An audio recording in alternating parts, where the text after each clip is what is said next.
নাবালিকাকে ধর্ষণের অভিযোগ উত্তপ্ত নিউ টাউন। নাবালিকাকে ধর্ষণের অভিযোগে ধৃত প্রতিবেশী।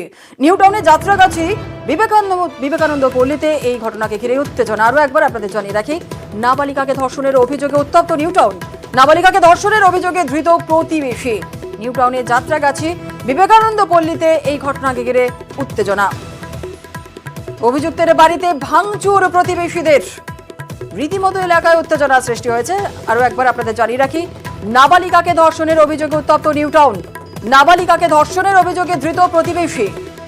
নিউ টাউনে যাত্রাগাছি বিবেকানন্দ পল্লীতে উত্তেজনা।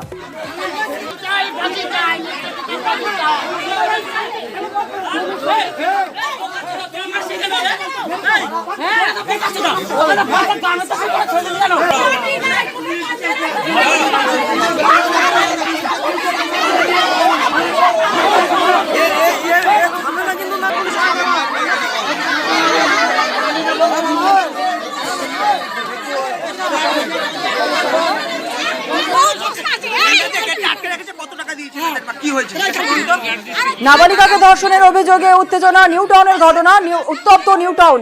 নাবালিকাকে ধর্ষণের অভিযোগে উত্তপ্ত নিউ টাউন। ধর্ষণের অভিযোগে ধৃত প্রতিবেশী। নিউ টাউনে যাত্রাগাছি বিবেকানন্দ পল্লীতে উত্তেজনা।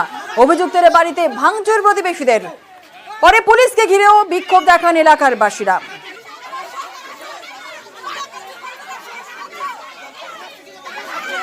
আমার একটা মাত্র মেয়ে, আমরা ভোরবেলাতে বাড়ি থাকি না, আমরা যে যার মতন কাজে চলে যাই। আমার মেয়েটাকে একা পেয়ে একদিন ও ভোরবেলা এসে মুখটা চেপে ধরেছে, মুখটা চেপে ধরে ওর সঙ্গে একটা খারাপ ব্যবহার করেছে। আমরা এটা জানতে পেরেছি আজকে।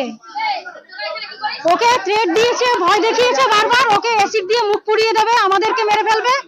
এটা যেদিনকার একটা সেদিনকে তো করেছে, তারপরেও মাঝে মাঝে এসে ওকে এরকম থ্রেট দিয়ে গেছে। অভিযোগ কার বিরুদ্ধে? নাম কি? সঞ্জয় হালদার। পাড়াতেই থাকে, কি আমাদের সামনাসামনি থাকে, প্রতিবেশী।